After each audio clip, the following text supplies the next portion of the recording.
Beleza, deu certo. Então, buonasera, Jonathan. Prazer recebê-lo aqui.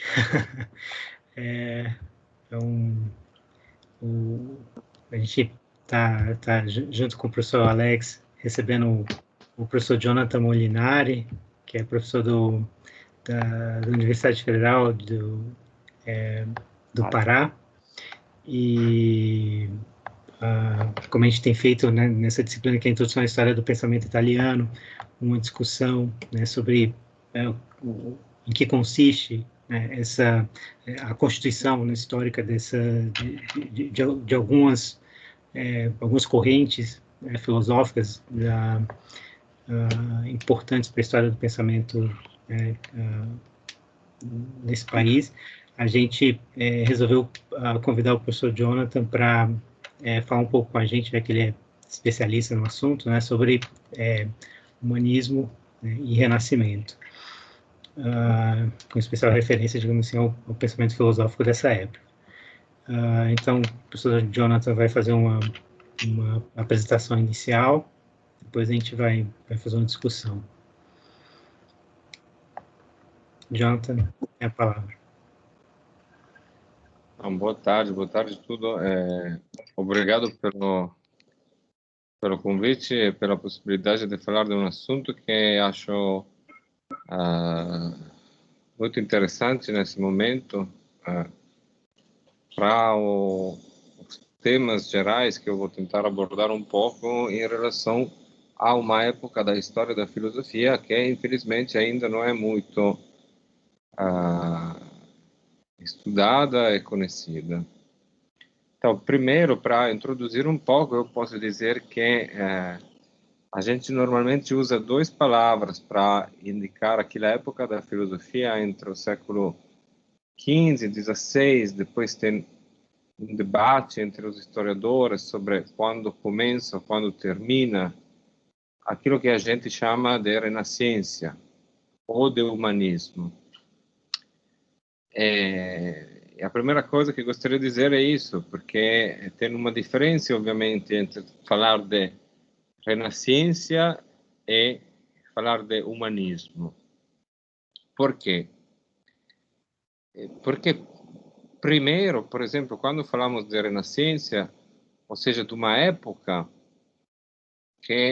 do movimento cultural que surgiu na Itália no século XV, depois se desenvolveu na Europa toda, normalmente parece quase ter uma impressão de grande otimismo.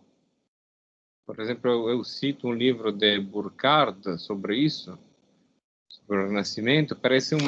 Se fala de redescoberta do homem, se fala sempre numa positiva muito otimista e muito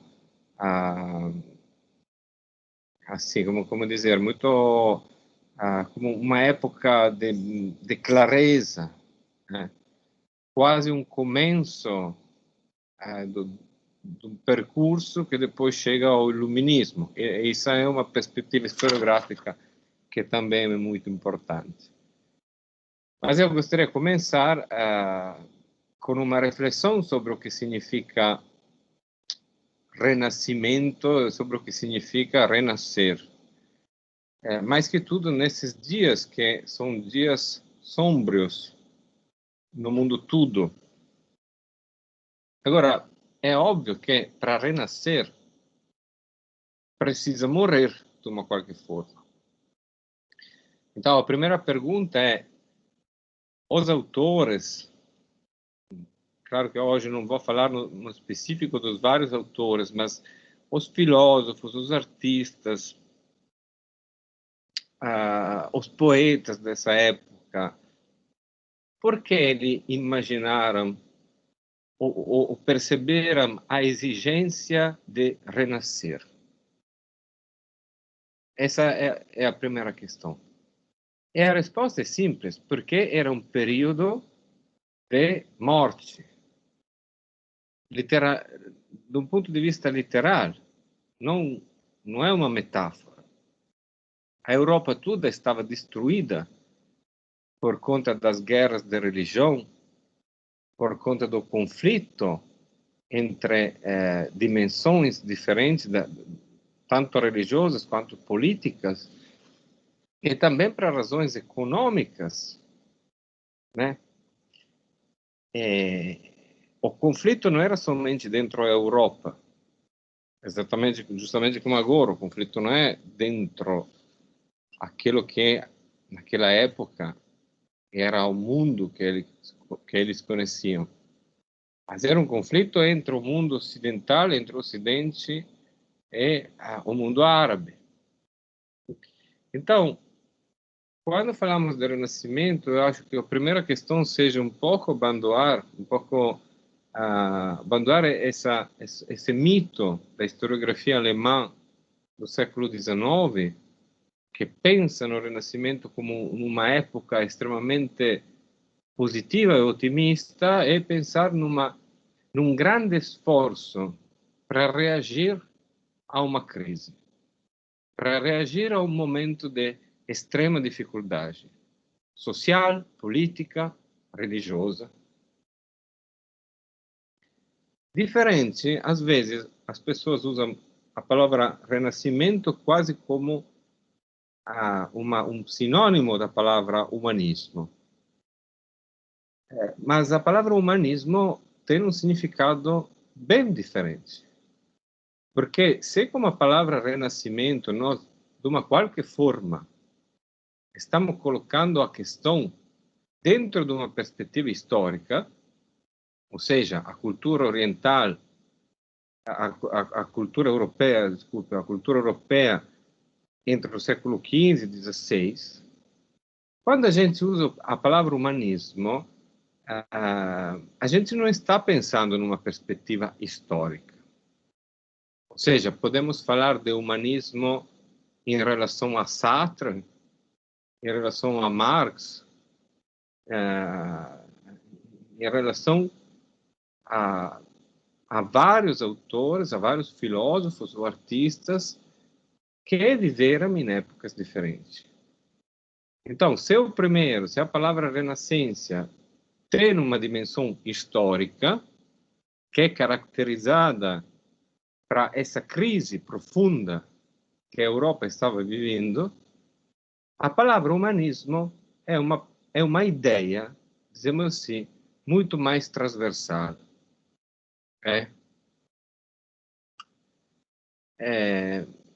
Esse é o primeiro ponto que eu pensei fosse importante um pouco esclarecer.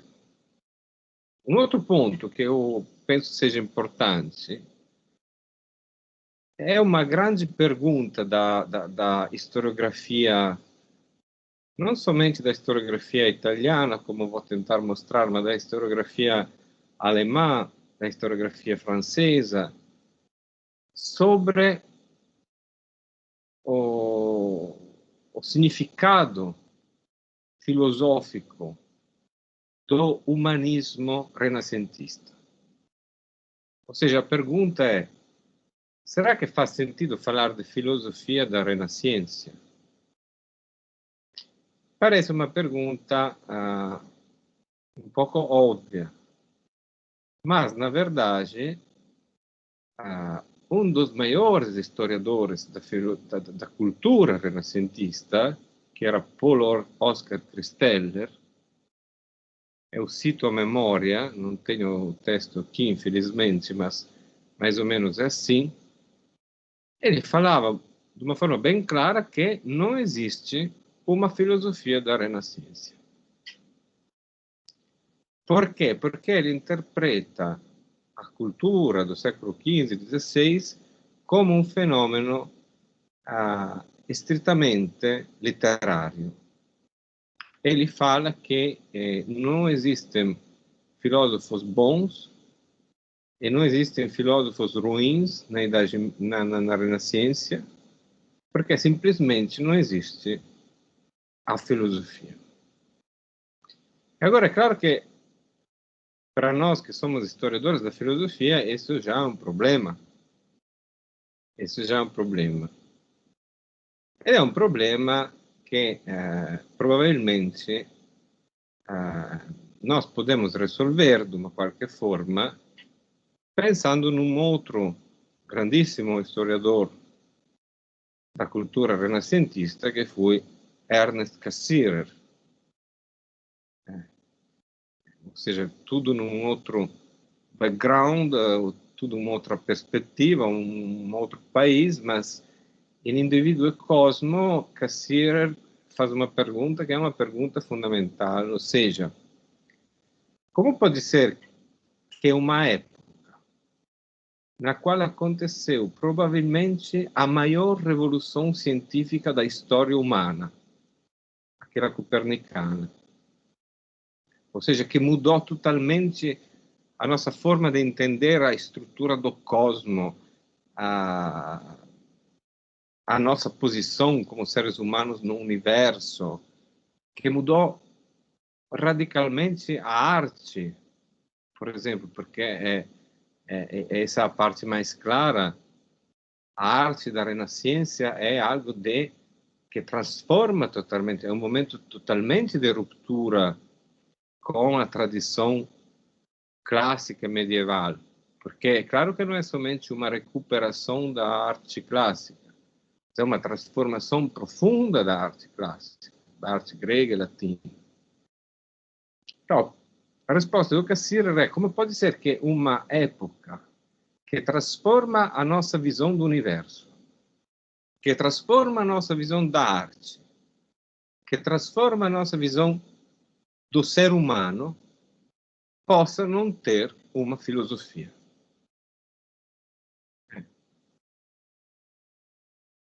Então, a minha fala tem a ver com essa segunda perspectiva, ou seja, com uma ideia forte que existe uma filosofia renascentista, mas que tem uma característica específica, que é a característica que faz dizer a Cassirer que não existe filosofia na Renascença.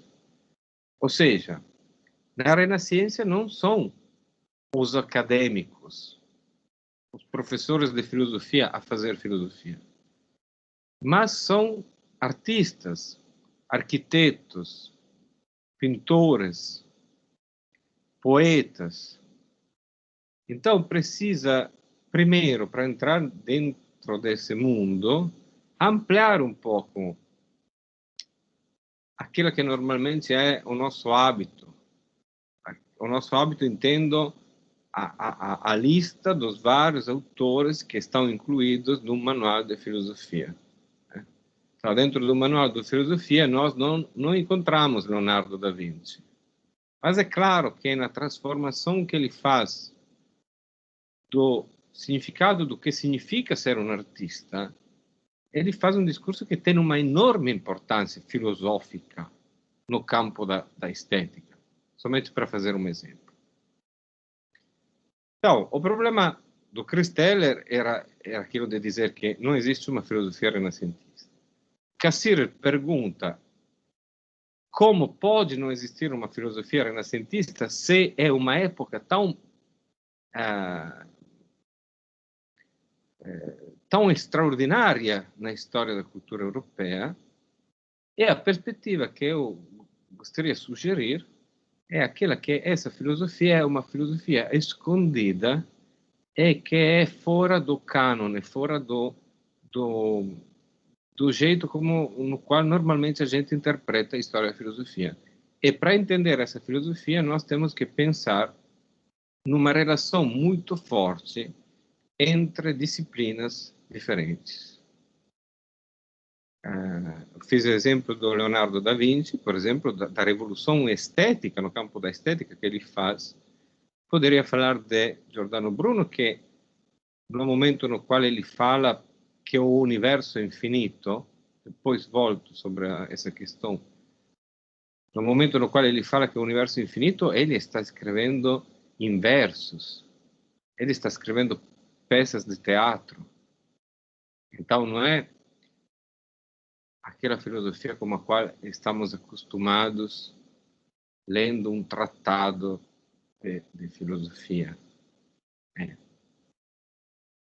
E um outro exemplo, o maior arquiteto da época, Leon Battista Alberti, é verdade que ele projetava como construir igrejas, como construir prédios, mas é verdade também que ele escrevia de ética e de filosofia moral na forma do diálogo, usando todos os instrumentos do teatro, por exemplo. Então, para resumir, existe sim uma filosofia, ed é uma filosofia que tem essa característica básica de ser feita para dentro de um contexto de profunda interdisciplinaridade. Voltando sobre a palavra humanismo. Voltando sobre a palavra humanismo. No momento que a gente fala do humanismo, a gente não fala somente de um fato. Ou seja, que a filosofia da Renascença é baseada sobre uma reflexão sobre o homem. Podemos dizer, para simplificar muito, que se toda a filosofia medieval, na verdade, tem como centro o problema de o que podemos conhecer de Deus, tem como problema a relação entre homem e Deus, a filosofia renascentista tem claramente esse problema, como qualquer filosofia, mas aborda esse problema a partir da outra pergunta, ou seja, a pergunta é o que é o ser humano? Então, nesse sentido, é o humanismo. Mas quando eu falo que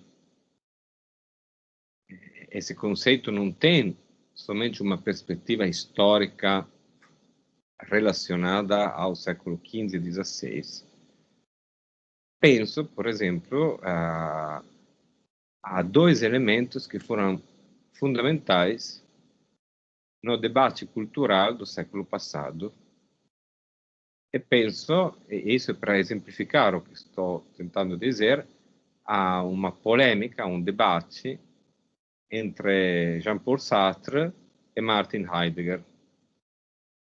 Agora, o primeiro escreve um livro que se chama O Existencialismo é um Humanismo.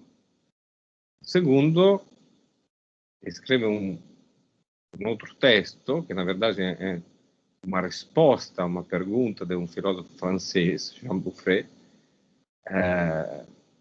que se chama Carta sobre o Humanismo.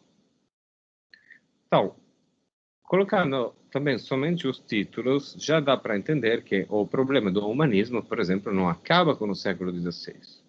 Era um problema que estava ao centro da reflexão filosófica contemporânea em dois filósofos extremamente importantes na história da filosofia do século XX.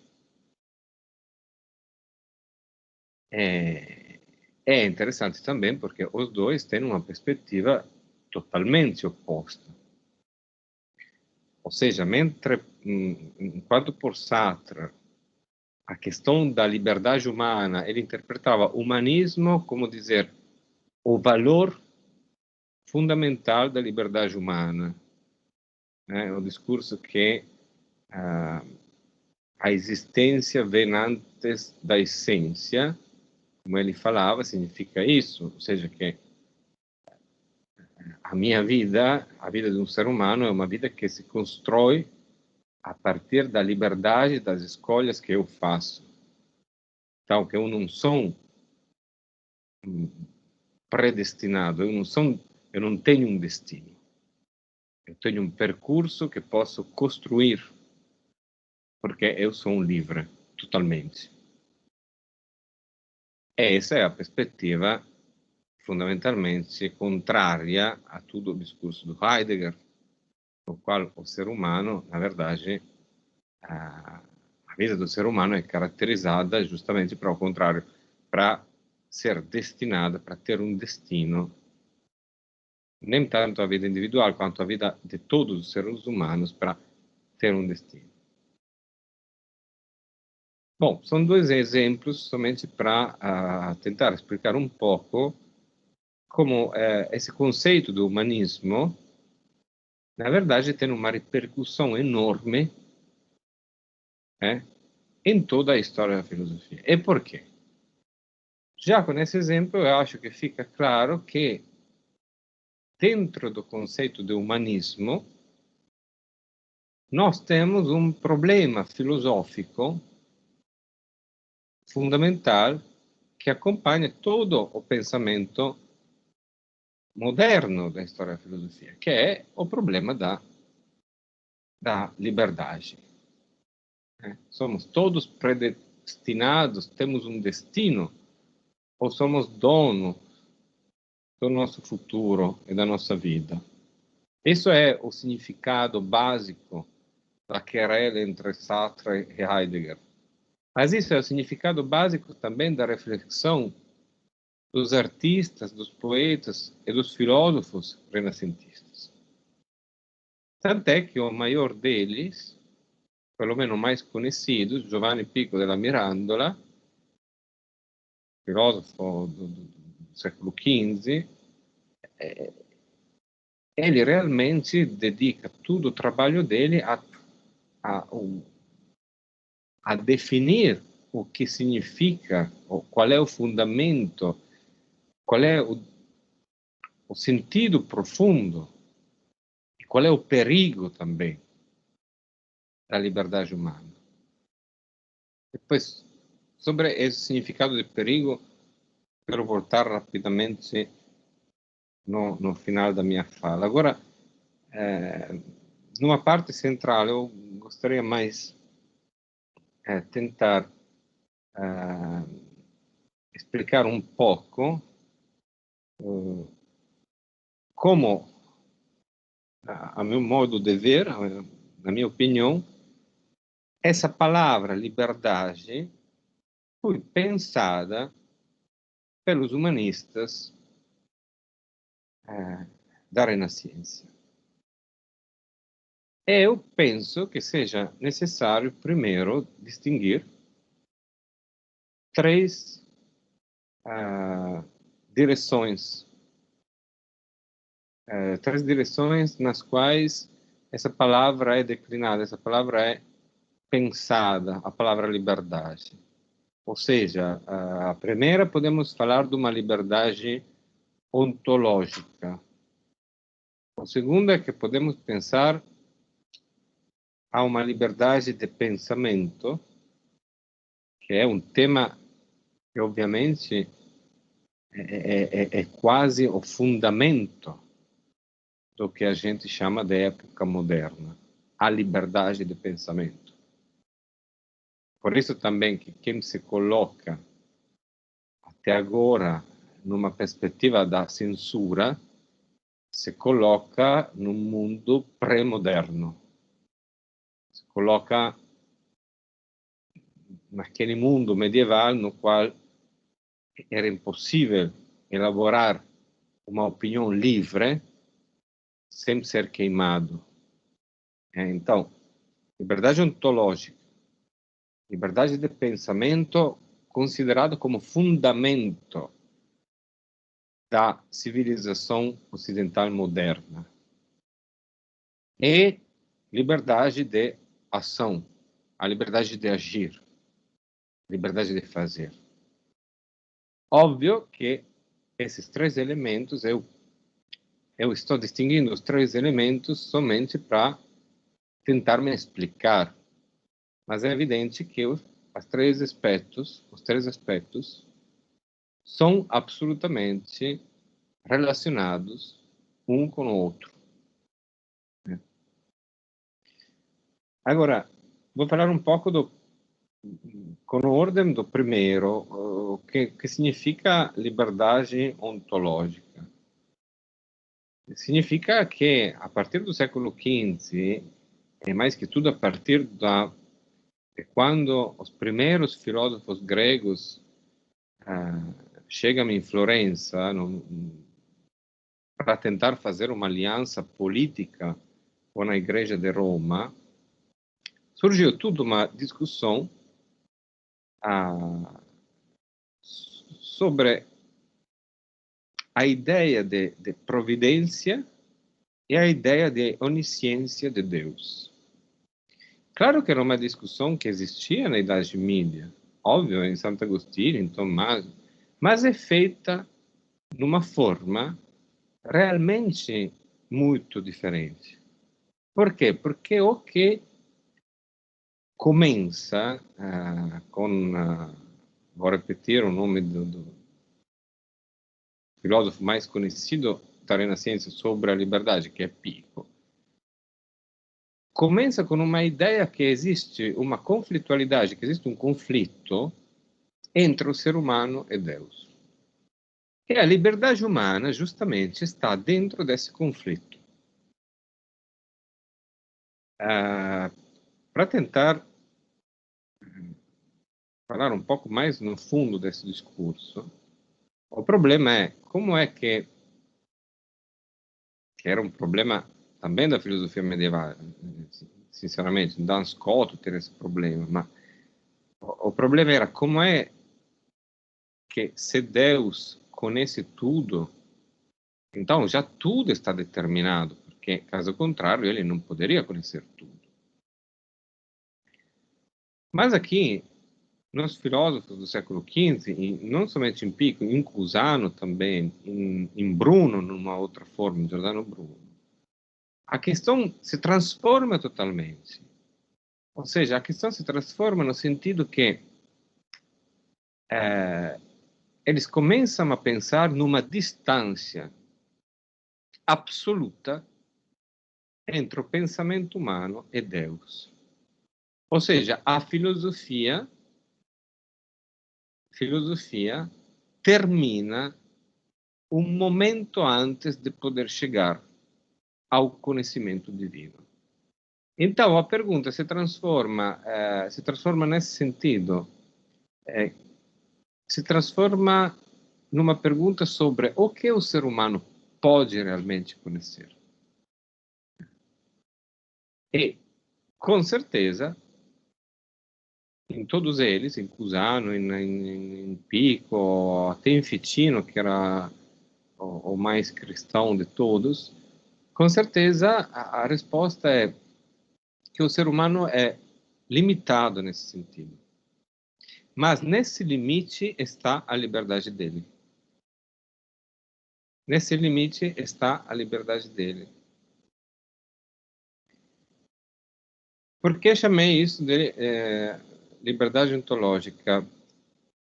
Vou explicar numa outra forma também, que é a seguinte, falando um pouco do livro que é o Discurso sobre a Dignidade Humana de Pico, que é o livro mais importante sobre como foi pensada a liberdade na Renascença. Agora, na primeira parte desse livro,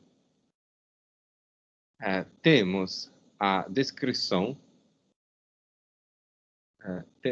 Giovanni Pico conta, inventa, reinventa a Gênesi. Reinventa o conto bíblico da Gênesi, da criação do mundo. Mas ele reinventa totalmente esse mito cristão. E no livro dele, a história se transforma assim. Deus cria tudo. Deus cria as estrelas, cria o mar, os montes, os animais, e cada coisa tem uma própria essência. Por isso falo de liberdade ontológica. Cada coisa tem uma própria essência. Um exemplo básico, o anjo, porque eles obviamente acreditavam na existência metafísica nesse sentido do anjo. Mas o anjo tem uma essência, que é uma essência de bem, de fazer o bem. Assim como, por exemplo, podemos dizer que, para simplificar, que um leão, como metáfora, tem como essência a força. Ou um outro animal pode ter como essência uma outra capacidade, mas cada um é constrangido nos limites da própria criação, de como foi criado. Ele foi criado assim. Então não pode existir um leão totalmente fraco, e mais que tudo não pode existir, por exemplo, um anjo que não seja o demônio, no sentido cristão, que possa escolher o mal. Se é um anjo, ele tem que escolher o bem. Bom, no conto de Pico, Deus cria todas as coisas, cada uma com a própria essência. Depois ele descobre que falta algo. E ali é interessante também pensar nos termos do tipo de revolução dentro do pensamento cristão, porque como é que Deus, que sabe tudo, pode descobrir algo? Ele deveria já saber o que vai acontecer, né? Mas na versão do Pico, Deus, no final da criação, ele descobre algo, ele descobre que falta alguém para amar tudo o que ele fez. Porque não faz sentido criar um universo, dentro do raciocínio do Pico, não faz sentido criar um universo bellissimo se ninguém que possa aproveitar, que possa amar, que possa conhecer e admirar a beleza da criação. E por isso, ele estabelece, de repente, de criar o ser humano. Problema. Ele já usou todas as determinações para os outros seres. Vou exemplificar. Ele já deu uma essência de bem para o anjo, já deu uma essência de força, sei lá, para o leão, já deu uma essência de luz para uma estrela.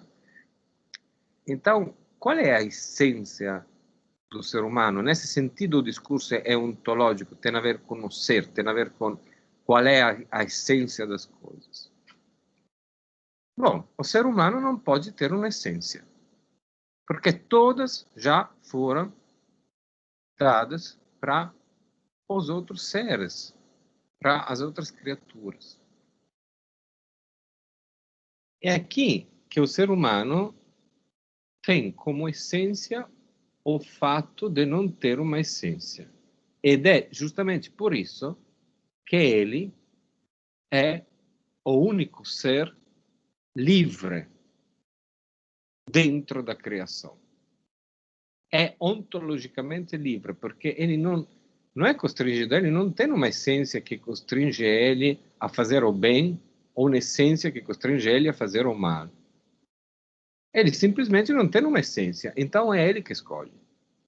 Ele pode ser, como fala Pico, ele pode se transformar num anjo ou pode viver como um animal, Então, o fundamento da liberdade, assim como é pensada no século XV, é justamente dentro desse conflito, porque é uma relação de conflito com Deus, porque é uma relação no qual existe uma distância irrecuperável. Eu sou o produto da minha escolha. Então, nesse sentido, nem sou feito à imagem e semelhança dele. Na verdade, eu sou bem diferente de Deus. Por exemplo, eu posso fazer o mal, ele não. Outra coisa, eu posso amar. Isso é um outro texto de Pico. Eu, enquanto ser humano, posso amar. Deus não. Por quê? Porque ele depois passa no segundo ponto, existe uma importância daquilo que se chama filologia, ou seja, o estudo das palavras, da linguagem. Então, do ponto de vista filológico, do ponto de vista da etimologia, a palavra amor, em grego eros, significa o quê? Desejo. mas o desejo é uma coisa totalmente humana.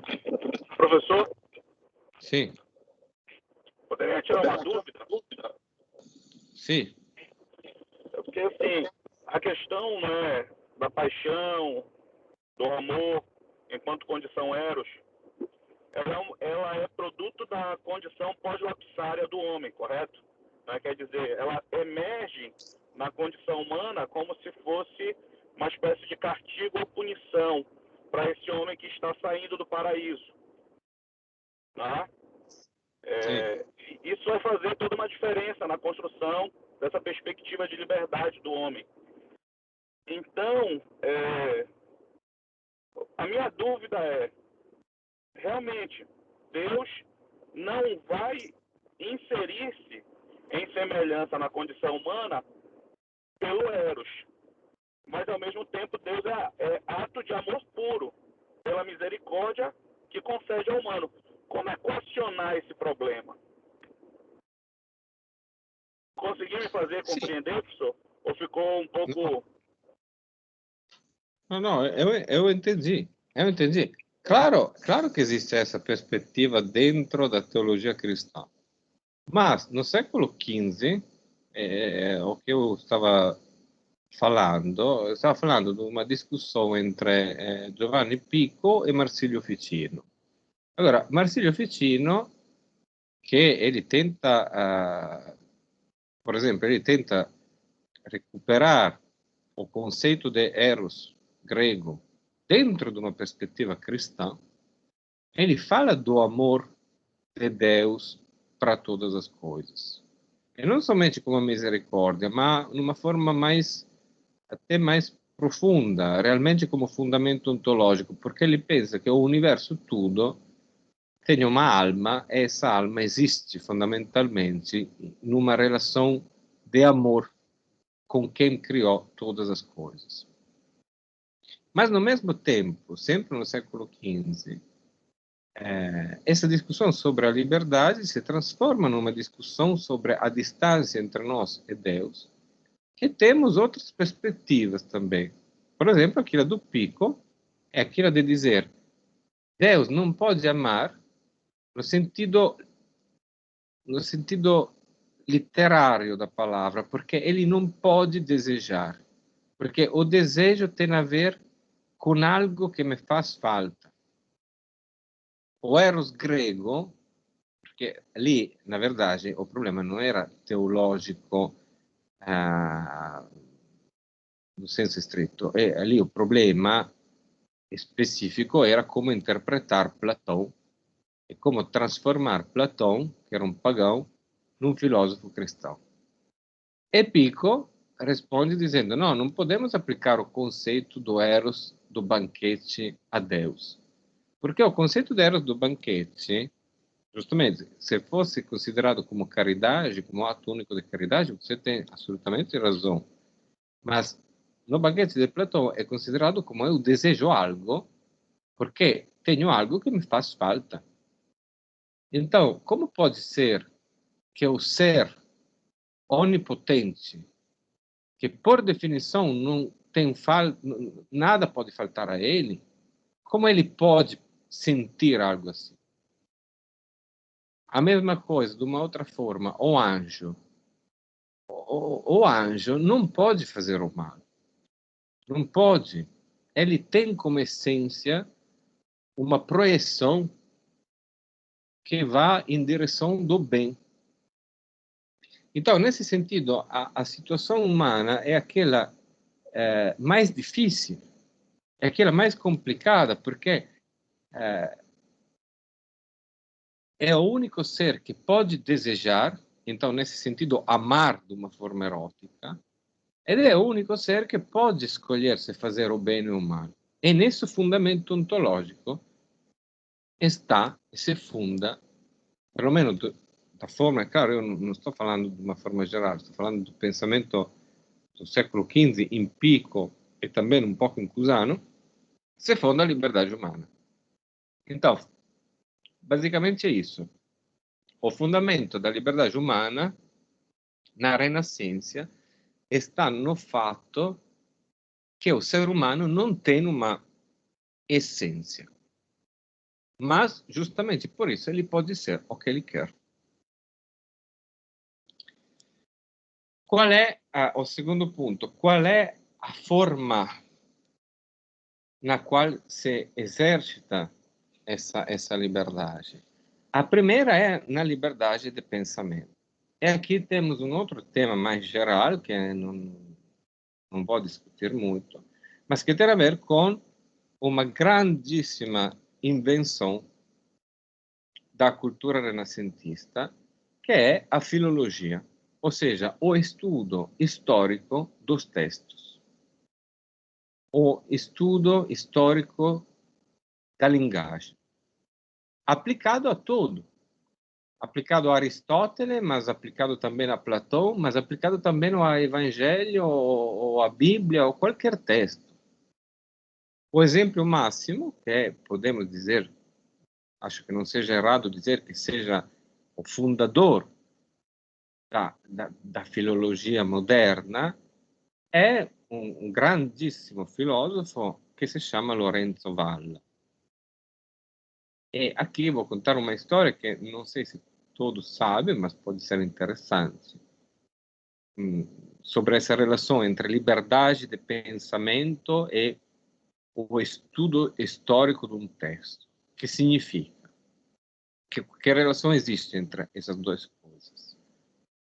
Significa que eu não acredito mais num texto porque aquele texto é sagrado ou é definido como dogma ou como algo de indiscutível. Eu tenho o direito de analisar, estudar e comentar qualquer texto com os instrumentos da história. No caso específico, por exemplo, Lorenzo Valla demonstrou che o documento che si chiamava Donazio Costantino, a donação de Costantino, que era o documento sobre o qual se baseava o poder temporal da igreja, era um falso, era um documento falso.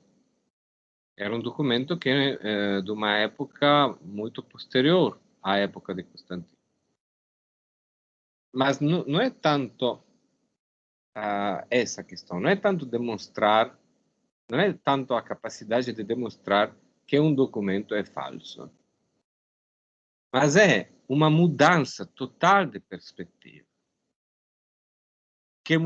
De qual mudança estou falando? Estou falando da mudança da perspectiva no qual o ser humano começa a pensar de poder colocar em discussão tudo. Não existe mais a lógica de eu tenho que me submeter a um dogma. Em outras palavras, não existe mais a lógica na Renascença, e isso é o outro grande começo da modernidade, não existe mais o ipse dixit, a verdade indiscutível. Não. No momento que eu faço um discurso racional, que eu uso os instrumentos da história, que eu estudo, agora, naquele momento, nada mais é indiscutível. Eu tenho o direito de dizer o que eu penso. Por isso também falei dessa luta contínua da modernidade contra a censura. E do caráter pré-moderno de qualquer regime que se coloca numa perspectiva de censura. O terceiro e último elemento, eu falei a liberdade de ação, a liberdade de agir. Aqui vou tentar ser rápido, porque depois quero concluir de verdade falando de uma última coisa. Então, a liberdade de agir, a liberdade de ação, na Renascença, que, como falei, é uma cultura caracterizada para uma perspectiva interdisciplinar, para uma perspectiva que na qual os pintores fazem filosofias e os arquitetos também, etc. A liberdade de agir nessa cultura profunda na qual as disciplinas se interlaçam nessa forma tão forte per avere como uma ideia que é o produto da primeira ideia que falei, aquilo de um ser humano que não tem uma essência. Então, se é verdade que o ser humano não tem uma essência, é verdade também que eles pensam, agora estou falando de Giordano Bruno, Marsilio Ficino, Giovanni Pico, mas é uma ideia que é bem comum dentro do pensamento renascentista, que é a ideia de copula mundi. Copula mundi significa pensar ao ser humano como algo, como aquela criatura que é capaz de juntar o mundo ideal, o espírito, dizemos assim, com o mundo material, com a matéria. Então, justamente porque ele não tem uma essência, então ele não pertence totalmente ao mundo material e nem pertence totalmente ao mundo das ideias, dizemos assim. Ele está no meio. E sendo que ele é livre, ele está no meio, mas ele pode subir ou descer. Então, a ideia de copula mundi é justamente a ideia que ele possa transformar uma ideia num produto material e possa transformar a matéria numa ideia. Isso transforma totalmente o significado da palavra arte e da palavra técnica, no século XV e XVI. É um conceito que provavelmente é resumido em muitos manuais de filosofia, mas que, na verdade, não é tão simples assim, porque não é tão simples entender o que significa que o ser humano transforma uma ideia em matéria e a matéria numa ideia. E o que tem a ver isso com a liberdade de agir. Tem muito a ver, porque a liberdade de agir, no primeiro caso, transforma a ideia numa matéria. É a liberdade de agir de um artista. Um artista pode transformar uma ideia mental de uma pintura num objeto material que é aquela pintura. Então, ele realmente transforma uma ideia em matéria. Ao contrário, o cientista transforma a matéria, por exemplo, a observação de um fenômeno físico, numa fórmula matemática. Numa visão matemática, ou seja, com algo de espiritual que tem a ver com uma ideia. Então, ele, observando um objeto, pode chegar a pensar a, sei lá, um retângulo, um círculo, ou algo que não existe na realidade, que é espiritual. Então, o ser humano é, nessa perspectiva, desses filósofos e artistas também, é o único que é capaz de fazer isso. Vou concluir rapidamente para onde comecei, ou seja, renascer significa tentar reagir a uma crise, que era a crise que a Europa estava vivendo politicamente, do ponto de vista religioso, etc., mas que é também uma origem de uma crise que depois se transformará numa crise muito, muito, muito, muito mais profunda, porque esse renascimento, essa renascença, na verdade, é uma renascença na qual o ser humano perdeu muitas certezas. Isso também me parece, hoje, quando pensava o que falar, eu achei isso muito atual. Ou seja, que reagir a uma catástrofe, reagir a um momento de profundo medo, desorientamento, às vezes significa também descobrir dimensões mais profundas de desorientação. Ou seja, como se não fosse como recuperar um equilíbrio. O renascimento não recupera um equilíbrio. mas cria um desequilíbrio ainda mais forte. E eu gostaria de concluir isso sobre o que significou, por exemplo, juntar esses elementos, né? Então, não acreditar mais que exista um dogma em um livro sagrado. Ter a liberdade de pensamento. Considerar o ser humano livre. Considerar o ser humano capaz de ciência. Todos esses elementos juntos criaram uma maior revolução científica, aquela copernicana, mas depois, ainda mais com Giordano Bruno, da história humana, porque o homem não é mais, depois de séculos e séculos e séculos, não é mais o ser humano que vive no mundo do Aristóteles, assim como Aristóteles pensava o mundo, ou seja, um mundo fechado, finito, com a Terra ao centro, e o ser humano ao centro do universo. Não. O homem se transforma nessa, por conta de todo esse processo que tentei resumir, o homem sai dessa crise, tenta renascer, mas o preço desse renascer é entender que ele não é nada mais que poeira no meio de um universo infinito. Então, ele renasce, sim. Ele renasce, sim. Mas totalmente transformado. O homem moderno surgiu sobre uma consciência da própria fragilidade.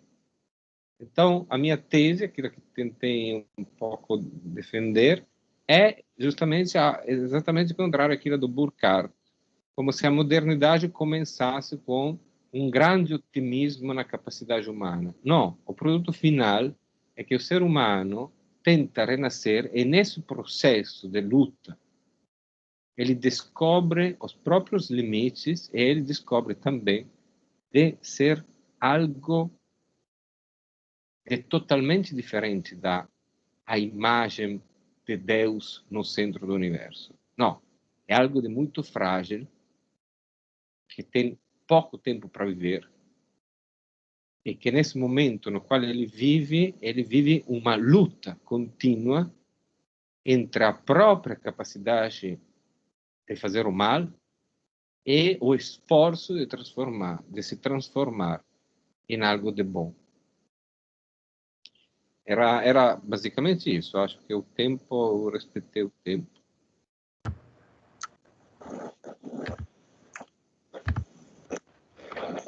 Legal, Jonathan. Obrigado. Foi Agradeço. excelente a apresentação. Foi ótimo o panorama que você deu.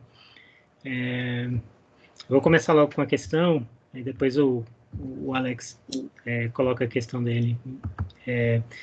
Jonathan, eu queria começar com uma questão um pouco mais geral sobre o Renascimento como contexto histórico. Se eu bem entendi, essa noção de Renascimento, ela mesma surge com o Burckhardt, né? Ou seja, ela aparece tardiamente no século XIX, portanto. E dentro já dessa perspectiva, desse enfoque que você tentou mostrar, de que o Renascimento seria uma espécie de precursor desse racionalismo iluminista, né? Ou seja, dessa imagem, digamos assim, do ser humano como dotado de um conjunto de capacidades racionais, etc. Que foi, digamos assim, uma certa noção que você quis criticar, né? E aí, bom, é claro que, no certo sentido, há todo um léxico, né, que se quer valorizar, né, quando junto com a noção de renascimento, né, está envolvido ressurgimento, a ressurreição, etc. Né? E aí você, né, tentou mostrar, bom, o que renasce, né? O que estaria morto. Bom, se de fato você tem uma espécie de crise, uma espécie de catástrofe, quer dizer, no certo sentido, é um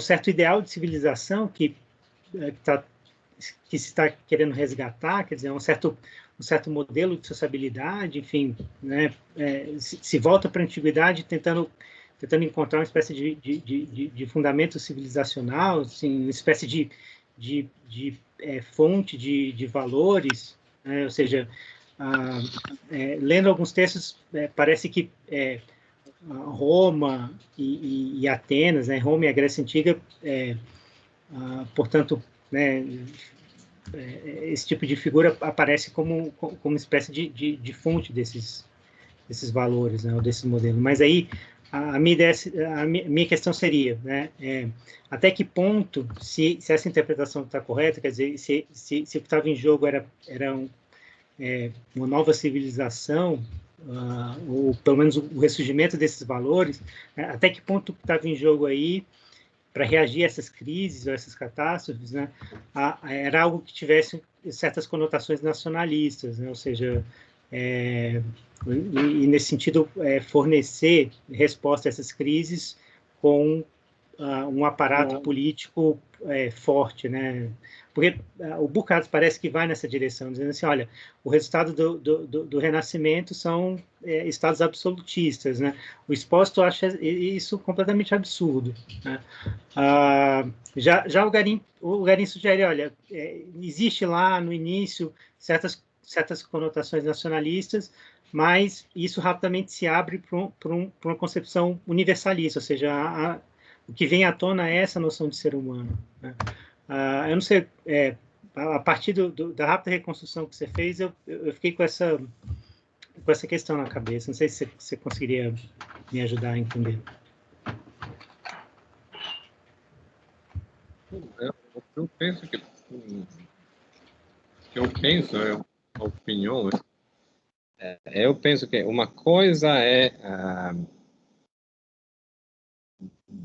o pensamento dos filósofos e dos artistas da Renascença. E uma coisa é como depois tudo isso foi interpretado e usado dentro de outras dimensões. Ou seja, do ponto de vista dos pensadores da Renascença, não tem uma dimensão nacionalística. Pelo contrário, é o fundamento que depois gera a ideia, por exemplo, da República das Letras, de algo que agora, na época contemporânea, a gente poderia chamar como comunidade científica mundial, com um único idioma, uma única compreensão. Um outro exemplo é sempre Pico, porque falo dele porque é o mais conhecido, é também o autor que mais estudei. Ele fala de um projeto de concórdia entre os povos, entre as religiões. Então, eu acho que eles não se colocam, ninguém deles se coloca numa perspectiva, dizemos assim, de buscar as próprias raízes para fundar uma identidade nacional. Mas isso acontece depois. Por exemplo, com os grandes fenômenos, com os projetos piores da história do século passado. Por exemplo, penso ao fascismo italiano. Ali existe obviamente, uma dimensão no qual recuperar, nem a cultura, mas recuperar a imagem de Roma, ou do Império Romano, melhor, era o equivalente de tentar colocar um fundamento num delírio nacionalista. E a mesma coisa acontece também sobre a discussão política que ainda existe, e às vezes é muito forte, sobre quais são as raízes culturais da Europa. Agora, tem essa questão também, foi feita para colocar na Constituição Europeia, ou seja, se fala de raízes judeu e cristão. Então, ali também é diferente pensar que a origem da Europa seja a Grécia de Péricles, é outra coisa pensar que seja império de Roma, ou seja, basicamente eu penso que essa transformação política seja presente na discussão cultural, historiográfica da tarda modernidade e da época contemporânea, mas que para eles não, para eles era um discurso universal, era um discurso que não era relacionado a um fundamento de uma nação, era relacionado a um fundamento do ser humano. Tanto é que, por exemplo, Pico ele fala de Adão, não é por acaso, o primeiro homem. E o primeiro homem não tem cor, não tem pátria, não tem nada. Giordano Bruno escreve uma coisa bellissima que escreve: o verdadeiro filósofo não tem pátria. O verdadeiro filósofo é aquilo que não tem que pensa numa perspectiva de ser um ser humano como todos os outros seres humanos do mundo. E essa é um pouco a minha ideia. Jonathan, é muito interessante. Uma boa questão falar que o filósofo não tem pátria, quando hoje o que se reivindica do intelectual é exatamente que ele tenha lugar de fala, né? Ou seja, que ele tenha determinações que sejam de várias... Uma boa provocação, né? Sobre os limites. É claro que afirmar a não... Né, ser apátrida, né? E eu lembro aqui que o Pasolini dizia isso, que quando mudou para o cinema foi exatamente para renunciar à pátria, né? Renunciar à Itália a partir do abandono da literatura, que é a renúncia à língua, que é aquilo que determina mais fortemente, talvez, o vínculo nacional, né? A cultura nacional. Mas é interessante, porque isso, claro, né, essa ideia de afirmar a não ter pátria tem seus limites também, que são apontados justamente, né, eu acho que tem alguma razão, não toda a razão, né, a emergência de várias vozes agora que reclamam exatamente esse pertencimento ao invés desse distanciamento que sempre marcou, digamos assim, o traço fundamental de um intelectual. Mas essa é uma questão espinhosa, né? Espinhosa, mas que é uma das questões importantes também do humanismo, né? E do Renascimento. Mas eu queria te fazer uma outra pergunta, porque eu achei muito interessante a tua fala sobre, né, sobre as várias dimensões que a gente podia pensar a liberdade, e mais especificamente uma, que é a ideia de liberdade ontológica, porque para mim, e daí uma pergunta que eu tenho para te fazer, eu acho muito interessante como o Pico, né, desenvolve ali no discurso da dignidade humana a vantagem, digamos assim, do homem não possuir uma essência determinada, né? Se é que existe essência indeterminada, tal, mas enfim, né? De que, como você falou, ao leão eu atribuo a força, etc. Ou do ponto de vista ético, moral, né? Ou seja, a Deus, né? Ele só pode ser bom, não pode ser mal, e assim por diante. E ele deixa o homem numa espécie de indeterminação positiva, né? Ou seja, o homem não é nem Deus e nem um animal, né? Então, por isso ele não está limitado pela sua essência. Mas também não quer dizer que ele é uma outra coisa, né? Ou seja, ele tem porções, digamos assim, que podem aproximá-lo, né, dessa dimensão animal, e outras que pode colocá-lo, digamos assim, né, em proximidade, né, com a essência divina, né? Então, portanto, ela é justamente indeterminada e é uma construção, o que dá, né, ao que antes parecia ser, ou seja, de que a natureza humana seria limitada, dá pelo menos potencialmente uma ideia de ilimitado a ela, né? Já que ela, não tendo que cumprir uma determinação, ela pode se reinventar, né? Ela pode se fazer, assim, enfim, questões que depois aí talvez o Eri possa falar muito mais próximas aí do século XX, em perceber do ponto de vista ontológico aí, entre aspas, né? Mas a gente poderia dizer várias dimensões, o homem como sendo plástico, né? Ou seja, tem uma uma vivência muito plástica. Ele pode se autodeterminar, ele pode mudar, inclusive, coisas determinadas, né? Seja lá por quê, né? Mas ele pode, né? Eu falei do Eri, sobretudo, por causa da psicanálise, né? De que descobre isso já muito cedo, já no início da disciplina, talvez um dos marcos fundamentais, exatamente a plasticidade da nossa vida psíquica, né? Das nossas identidades, etc. Enfim, né? Ou seja, já muito interessante do ponto de vista do Pico. Mas isso me faz lembrar muito depois o que o Maquiavel vai fazer, mais especificamente ali entre o capítulo 16 e 18, né, salvo engano, e quando ele começa a falar da natureza do príncipe, né? E daí ele recusa a ideia da natureza que a gente, enfim, na Idade Média e na Antiguidade talvez pensaria muito mais como humana, né? O uso da razão, etc., ou seja, o exercício de determinadas virtudes, né?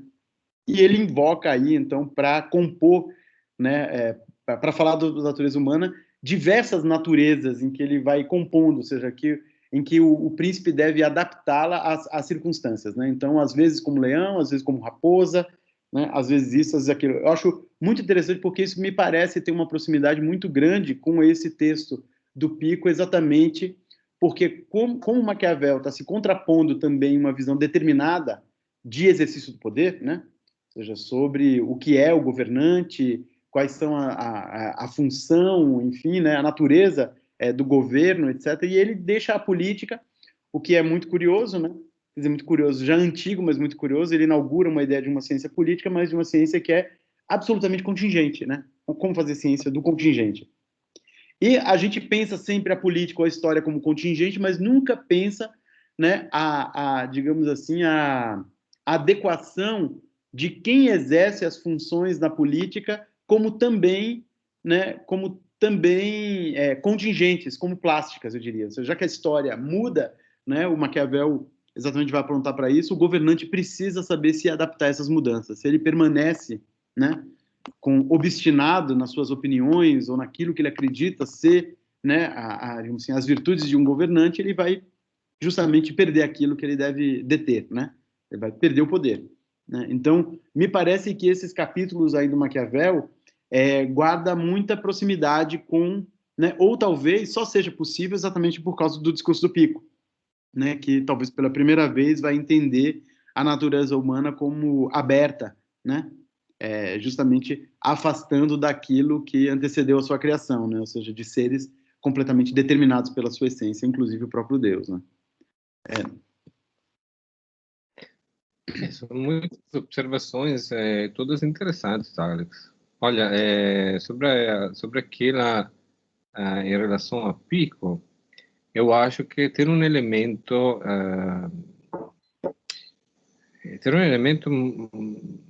muito interessante, porque que tem a ver com a pergunta do por que o ser humano foi criado. Porque ele sobre isso é bastante claro, porque ele fala o ser humano foi criado para conhecer o mundo. Agora, essa questão que o ser humano não pode ter uma essência e, de uma qualquer forma, ele deve viver numa situação de conflito, uma situação que é trágica, que ele seria bem mais fácil se ele tivesse uma essência boa. Se ele tivesse uma essência boa, ele nem teria a capacidade de fazer mal. Então, não existiria culpa, não existiria tudo isso. Mas a questão é que eu penso assim, né? Por exemplo, sendo que no mundo existe o mal, ele é tudo uma questão teológica infinita, mas podemos simplificar assim: somente quem é capaz de fazer o mal é capaz de compreender. Porque se a função do ser humano é aquilo de compreender o que existe, ele deve ser capaz de fazer tanto o bem quanto o mal, de entender tanto o belo quanto o que é feio, o que é bruto. Entende? Então, por exemplo, se eu não fosse capaz, vou fazer um exemplo estúpido, mas se eu não fosse capaz, Se eu não soubesse que, em uma certa circunstância, poderia ter um comportamento horrível, nunca poderia entender uma pessoa que tive um comportamento horrível. É o contrário, se eu não tivesse a capacidade de, às vezes, me comportar bem, não poderia entender e admirar quem se comporta bem. Então, nessa perspectiva do Pico, é justamente a função que o ser humano tem dentro do mundo, que é aquilo de conhecer, que constringe ele dentro desse conflito. Porque somente quem está dentro desse conflito, somente quem é capaz de ver um extremo e o outro, pode entender o que acontece no mundo. Porque se eu não tivesse a capacidade nem de matar um mosquito, eu não poderia mais entender as tantas coisas horríveis que acontecem na história humana e dentro da natureza, etc. Então, eu acho que o fundamento ali dessa indeterminação seja justamente porque é o único fundamento possível, do ponto de vista lógico, que pode te dar a possibilidade de conhecer um polo e o outro da questão, um lado e o outro da questão. Para exemplificar da forma mais simples, eu posso perdoar, por exemplo, agora ali estamos, de todo modo, estamos numa cultura que é uma cultura cristã, então temos a ver também com o conceito de perdoar. Eu consigo perdoar alguém no momento no qual entendo que eu poderia ter feito a mesma coisa. Caso contrário, se eu fosse perfeito, como é que eu faço perdoar alguém que fez algo de errado? Eu não entenderia nada. Então, para entender, devo ter essa capacidade. A outra questão sobre Maquiavelli... Não, pode falar. Pode falar. A outra questão sobre Maquiavelli, bem rápido, eu concordo totalmente contigo. Eu acho que a antropologia de Maquiavelli seja um produto desse percurso que começa com uma reflexão sobre a antropologia, literalmente um discurso sobre o homem, o que é o homem, e essa plasticidade, essa capacidade do ser humano de se formar, de colocar em primeiro lugar a própria existência, não a essência. Então o príncipe pode escolher, e na verdade ele tem a capacidade de ser golpe e leão. Então eu acho que a raiz é justamente essa. Sobre o conceito de pátria ali, se falamos de atualidade... Jonathan, antes de você entrar nesse assunto, antes de você entrar no outro assunto, só para comentar, é particularmente interessante o que o Maquiavel faz, né? Porque ele passa dessa noção antropológica, digamos assim, para a política, porque ele entende que a função do príncipe, sobretudo, não é só tocar as coisas, né? Não é uma questão de gestão, né? O político, né? Ou seja, o governante, sobretudo, tem que tomar decisões, tem que fazer juízos, né? Portanto, então essa ideia de que ele na sua essência tem essa indeterminação, que como você bem falou aí, né? É o princípio lógico, né? Para que ele possa ponderar, né? Conhecer os dois lados, poder ter acesso aos dois lados. Ou seja, isso é fundamental para entender essa nova figura do governante, que não é mais a do príncipe cristão, que tem que ou seguir a sua vontade, porque ela é naturalmente vontade de Deus, né? Pelo lugar que lhe foi confiado e assegurado, seja por pôr em prática determinadas virtudes, determinadas, sei lá, no catecismo, no decálogo, né? Seja no manual do bom príncipe cristão, né? Ele só precisaria, então, fazer aquilo, dando certo ou dando errado, né? O Maquiavel vai dizer não, né? A política lida com o indeterminado também, né? Então essa adequação de indeterminações, na verdade, é o que caracteriza a modernidade, né? Ou seja, é exatamente para lidar com essa situação sempre complexa, né? Que é com a história, você precisa também de um homem novo, né? De uma nova configuração de humano para poder bem agir ali. Né? Era só isso. Não, mas eu concordo contigo. Na verdade, eu penso que, por exemplo, no caso do Maquiavel, isso vale para o príncipe, mas é interessante também o fato que vale para o povo também. na medida que o príncipe deve tomar cuidado, porque existe um ponto no qual um povo pode se revoltar, pode fazer uma revolução.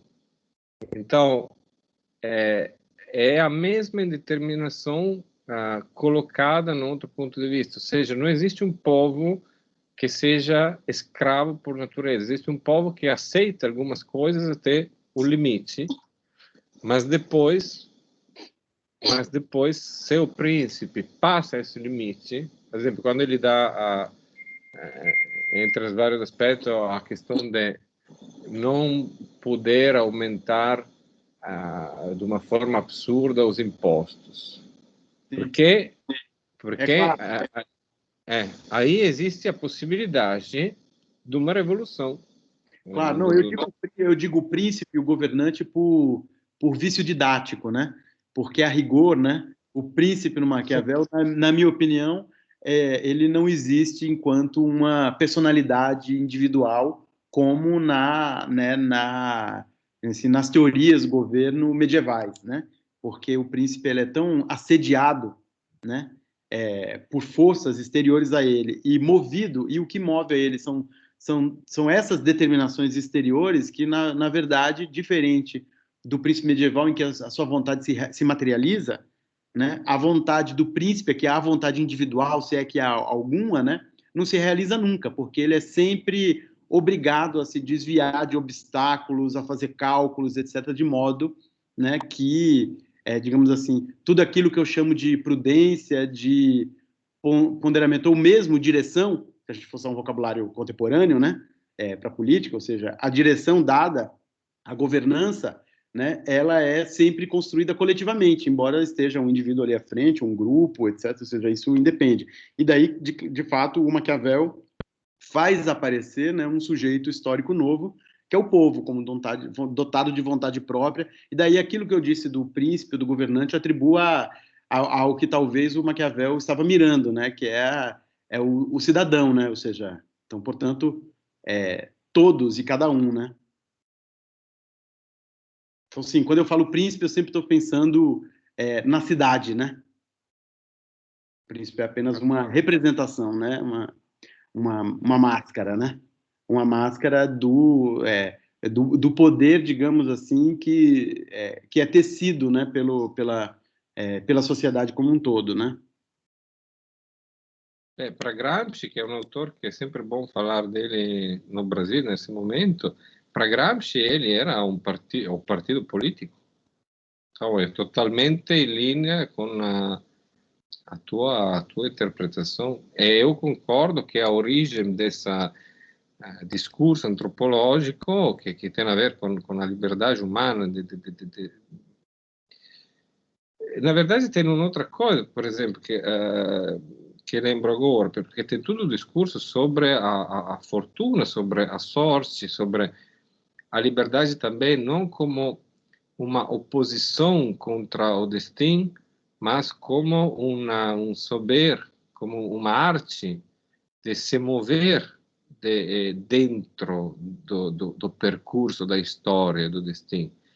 Então, sem Pico, temos uma ideia de liberdade absoluta, dizemos assim, ele tem também esse aspecto mais concreto, mais prático de uma liberdade que é também a saber escolher dentro de um contexto específico e na medida das condições possíveis, o que podemos ou não podemos fazer. Sobre o discurso da pátria, rapidamente, volto ali, eu penso realmente que eles, na Renascença, eles, é estranho, mas acho que seja possível também justificar isso, se pensa Erasmo da Rotterdam, se pensa outros percursos, provavelmente eles tiveram uma mentalidade do ponto de vista político que era muito mais europeísta daquela que se desenvolve a partir do século passado. Ou seja, eles raciocinam muito mais dentro de uma perspectiva, não falo de uma pátria mundial, mas de uma pátria ideal que tem a ver com a República das Literas, É isso que é muito interessante. Mas tem um outro aspecto interessante, é que a coisa que eu citei de Giordano Bruno, eu penso que seja muito atual, porque ele não fala que a pátria não seja, de uma qualquer forma, também um direito. Ou seja, agora vou fora do tema, né? Mas acabei de fazer hoje, então estou lembrando um texto para um artista que ele escreveu ele fez uma obra que se chama Raiz. Então, na nossa é interessante porque é uma obra feita ao contrário, ou seja, as raízes estão em cima da obra, não abaixo. Para dizer o quê? Para dizer que estamos numa época na qual muitas pessoas estão constrangidas a não ter pátria e a não ter raízes. Então, ali está o outro lado do problema. Ali está o outro lado do problema. Ou seja, que na perspectiva de Bruno, eu acho que é um direito tanto, mas que tudo para o filósofo ele fala, é um direito não ter pátria. Aliás, estou citando o Papa, isso me preocupa um pouco. O que ele falou hoje, que temos direito a não ter pátria, mas é verdade também que existe um direito a ter uma pátria, a ter raízes, a ter uma cultura própria. Agora, não quero fazer um discurso no global em relação à renascença, mas o problema é atual. É atual.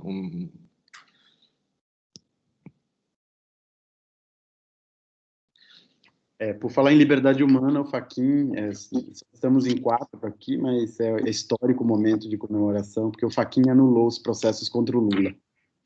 Então ele se torna elegível a partir de agora. Por isso que te vejo tão...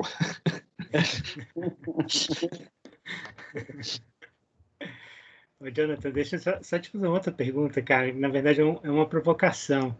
Eu acho que você destacou com muita propriedade esse traço do Renascimento, né, de que, bom, quem faz filosofia no Renascimento não são professores de filosofia, né, mas são artistas, cientistas, enfim, né, literatos, etc. Né? Bom, eu acho interessante porque o Expósito tem exatamente essa mesma tese, mas que no fundo é para toda a história toda a história do pensamento italiano, né? Para ele, no fundo, a filosofia feita por professores de filosofia é um negócio que, no fundo, vai acontecer agora no século XX, né? Se você pensar, por exemplo, sei lá, Leopardi, mesmo sei lá, Pasolini, enfim, né? São figuras que estão muito para além, né, daquilo que a gente poderia chamar de professores de filosofia, né? O mesmo valeria, sei lá, Maquiavel, enfim. Claro, ele tem o elenco, ele tem o rol, né, o cânone que ele elege lá, e tudo vai se encaixando no De Santis, né, enfim, tudo vai se encaixando na narrativa dele. Mas me parece uma provocação interessante, no sentido de pensar se não seria um traço do Renascimento, né, que se prolonga, que permanece ainda durante muito tempo na cultura filosófica italiana, né? Não sei como você reagiria a essa provocação, se ela faz sentido ou se seria exagero extrapolar isso para além do Renascimento. Penso que ele tem dois problemas. O primeiro é que eu acho que, sim, claro, podemos falar de uma filosofia italiana, de uma filosofia francesa, de uma filosofia alemã, de uma filosofia brasileira, etc., para a gente se orientar. Mas, na verdade, estão tão relacionadas entre elas. Por exemplo, você falou Leopardi, é difícil pensar a Schopenhauer sem pensar a Leopardi. Assim como seria impossível pensar a Benedetto Croce ou Gentile sem pensar ao idealismo alemão. Então, são realidades que estão tão relacionadas que é difícil pensar, olha, esse país tem essa especificidade, né? Porque, por exemplo, onde está o limite entre filosofia e poesia em Fernando Pessoa, que não é italiano, ou em Dostoiévski?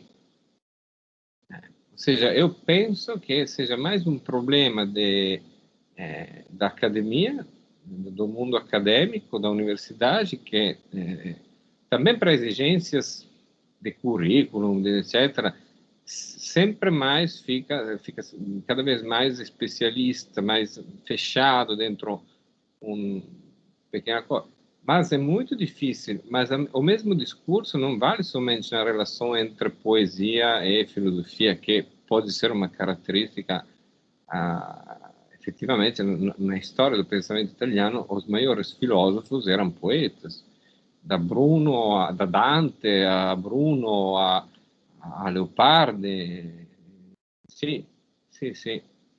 Mas também, até mais, por exemplo, Galileu Galilei, que podemos considerar entre os pais, ou pai da ciência moderna, ele não escreve como escreve um cientista de uma forma técnica, ele escreve peça de teatro, ele também.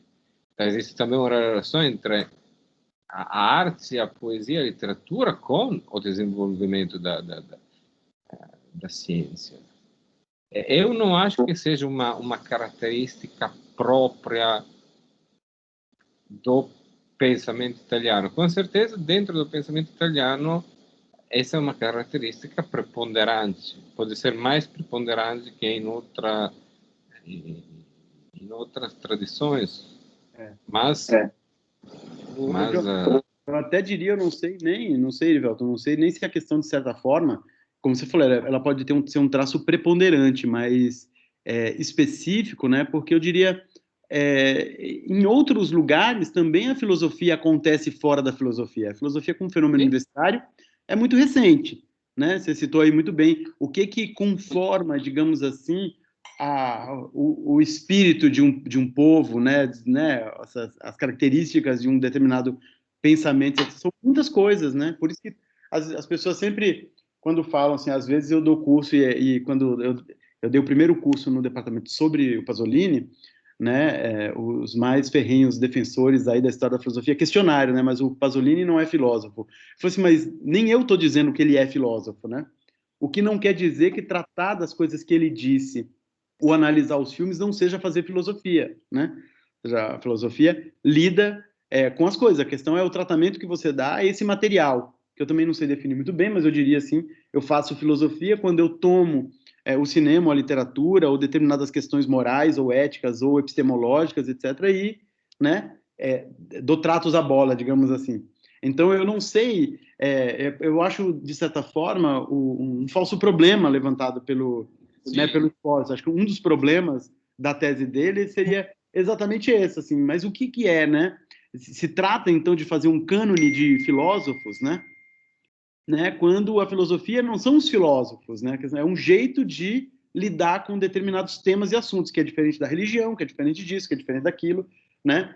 Então, assim, claro, eu acho que, de fato, na Itália existe, até por essas circunstâncias, a modernidade nasce, digamos assim, formada nesse ambiente mediterrâneo aí, onde, né, muitas coisas se desenvolvem. Então, é óbvio que isso apareça muito, muito claro para a gente, né? Você tem uma civilização, digamos assim, sendo construída nessa região que hoje a gente chama da Itália, e que se expandiu e determinou, inclusive, depois outros lugares se tornaram outros estados nacionais. E a gente não pode cobrar, né, essa experiência de esfera pública, né, de Portugal ou da França, como aquela região ali que está na Itália. Então aí você vê como o terreno é minado, né, da ideia do pensamento nacional, né, ou seja, dessa coisa do tá fora e do tá dentro, que eu acho... O que significa tá fora quando esse dentro nem existia, né?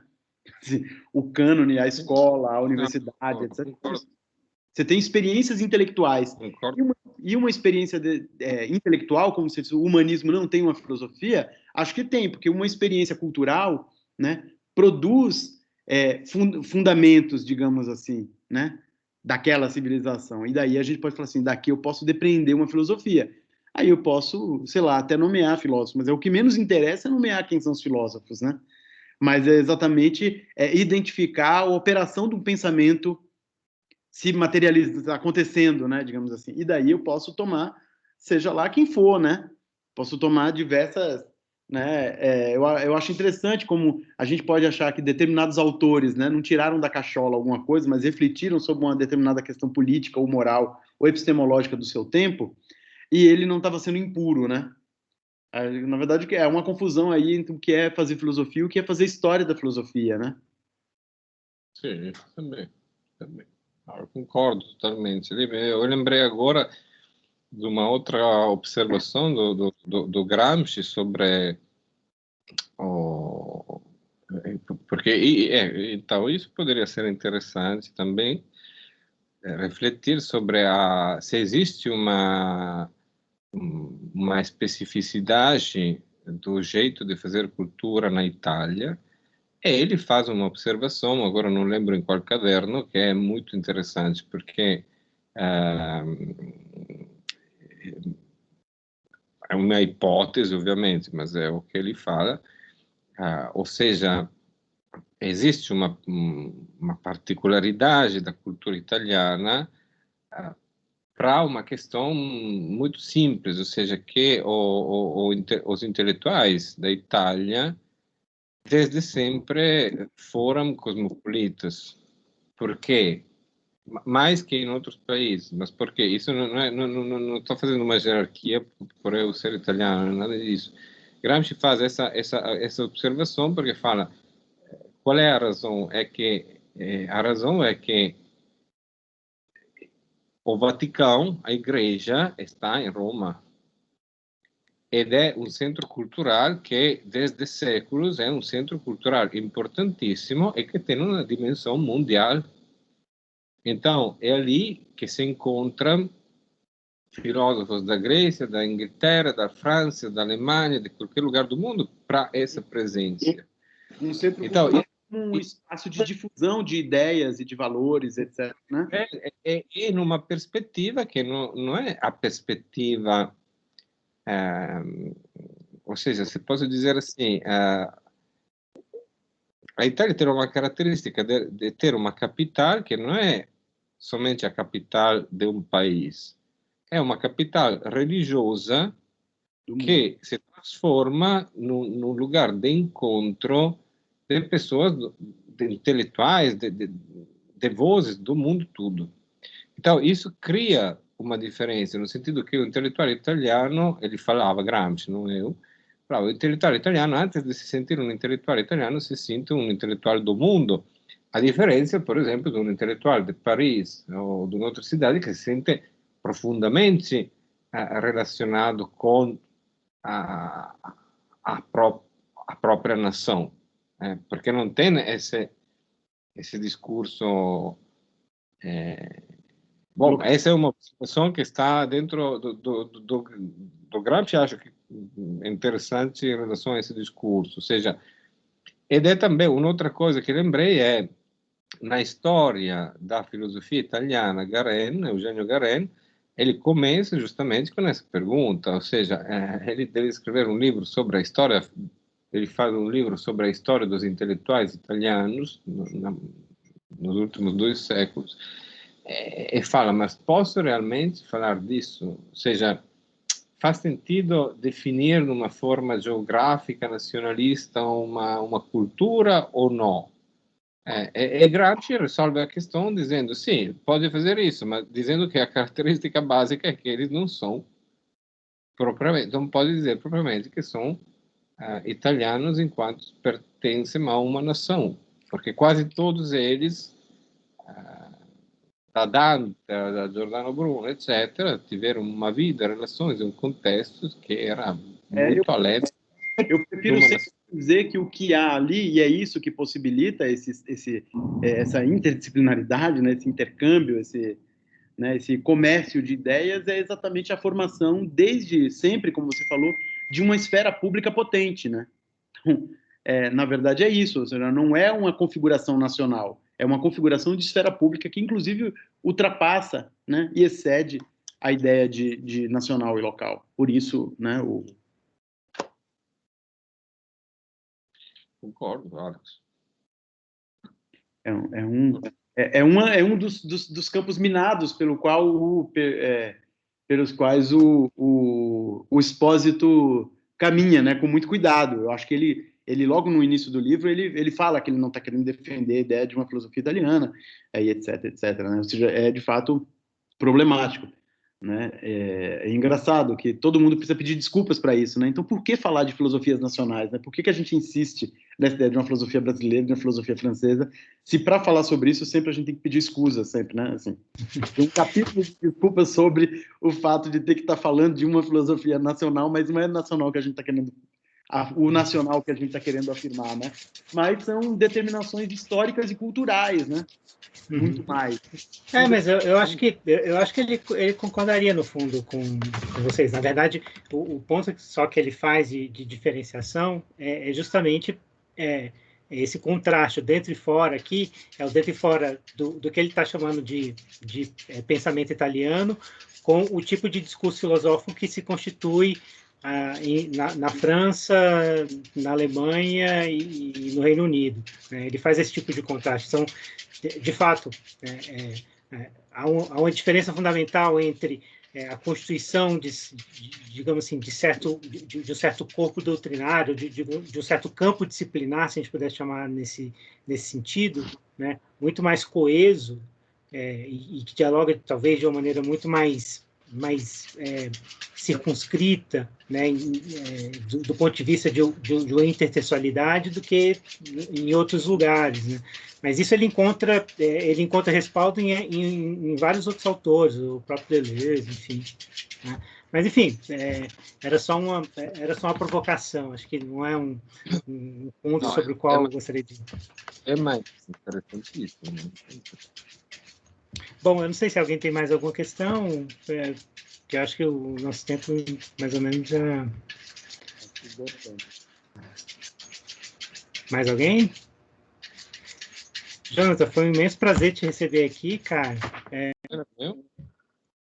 Espero a próxima vez que seja ao vivo, né? Alô?